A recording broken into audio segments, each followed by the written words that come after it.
Hi all, welcome to the another video on programming. In this video, I introduce a tool called JavaDoc, which will be used to generate API documentation for your Java code.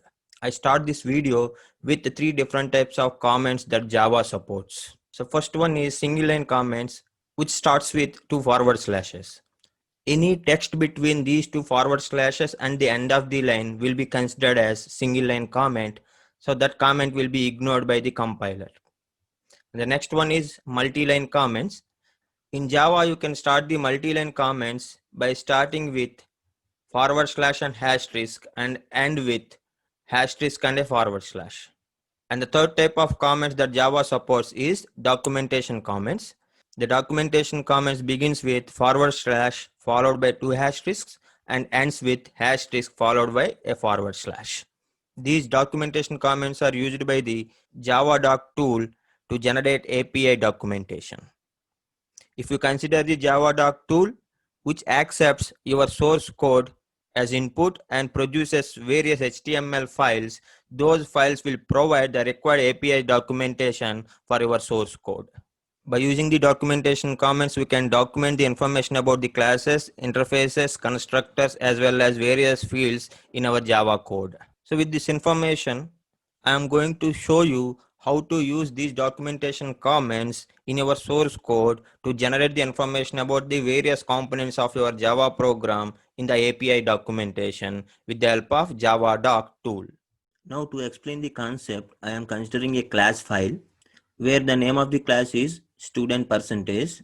So which is having three member variables M1, M2 and M3. So we are going to use these three members to hold the marks of three different subjects. And then I am going to use two different methods. The first method is set marks. So which will take three input arguments S1 and S2, S3. And it will assign S1, S2, S3 values into M1, M2, M3 member variables respectively. And then we have another method in this, that is display percentage. So which will display the percentage of the marks computed with the help of M1, M2, M3 member variables. Now we will see how to generate the documentation for this class. Like I mentioned earlier, now I am going to write the documentation comments to the class as well as methods. See here, I have used some documentation comment for this class. If you want to write the documentation comment for any class, that should be before that class itself. Now I want to write the documentation comments for the set marks method. Then before that I have to write it. Here I have used this particular documentation comment which is having a statement, this method sets member variables M1, M2, M3 with respect to set marks.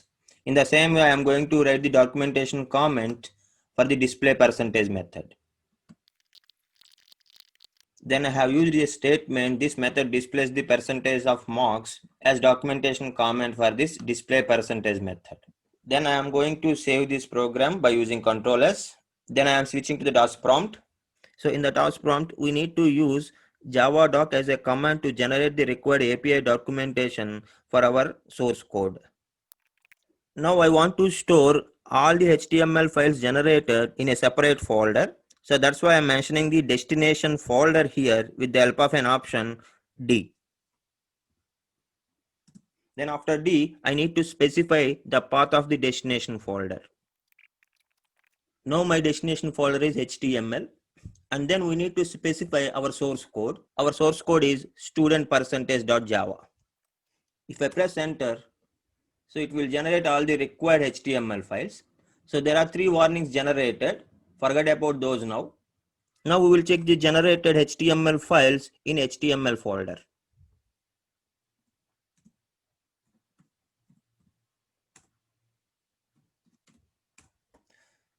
So these are all various HTML files generated because of that documentation generation. Then I am going to run index.html.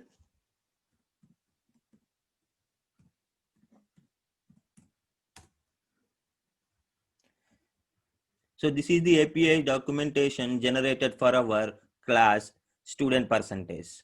See, if you observe here, so this is the description I have given for the class.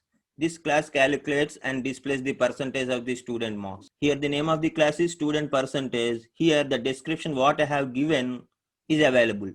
See, for our class we did not specify any separate constructor, then it is taking the default constructor as a constructor. It is showing here.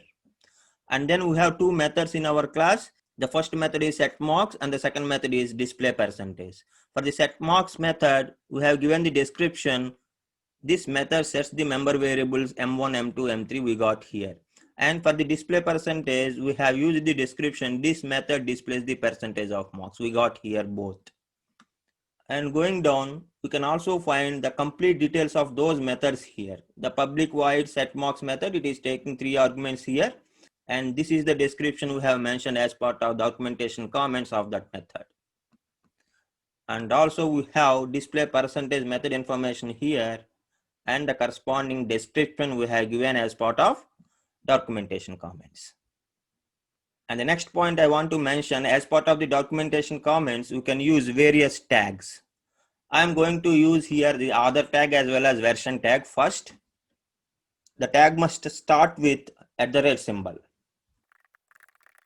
The author is NV Ratnakishore Gade, and then I am mentioning some version number here, which is 1.0. And also I am going to use @param tag to specify the parameters that is accepted by the setMarks method. See, as part of the documentation comments of setMarks, I have mentioned 3 param tags. The first param tag introduces S1, which is nothing but the subject 1 marks. The second param introduces S2, which is subject 2 marks, and S3 is subject 3 marks. That information we are giving with the help of param tag. And then I am saving it. Again, I am going to the DOS prompt and I am going back.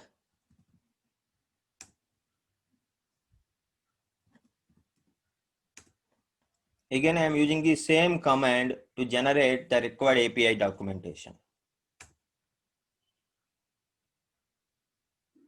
See, now I did not get any warnings. So previously I got the warnings because I did not specify the parameters for the setMarks method. Now I am going to the index.html and then I am going to refresh this page. Then I will get this additional information here. Coming to the method setMarks, in addition to this description of this method, we also got the parameters. Because we specified the parameters with the help of @param tag, then automatically we got these parameters here. But if you observe in this entire page, we did not get any information about the author and the version. So in order to get the author and version, we need to use some additional options with the javadoc command. See here, additionally I am using author and version options. If I run this, then automatically in the documentation itself, I will get not only author information, but also version information after refreshing it. See, here I got the version 1.0 as well as author NV Ratnakishore Gade. So one more thing I want to mention here. So within the documentation comments, we can also mention some HTML tags. Now here I am using the HTML tag to bold this entire description of the class. Then we will get this entire statement in bold if you generate the documentation for this. I am saving it. Again, I am going to the DOS prompt and then I am using the same javadoc command. Now I am going to index.html. I am refreshing that page. See, now that class description I got in bold. In such a way, we can also include the HTML tags within the documentation comments of the Java. That's it for today's video, guys. I will meet you with a new video soon.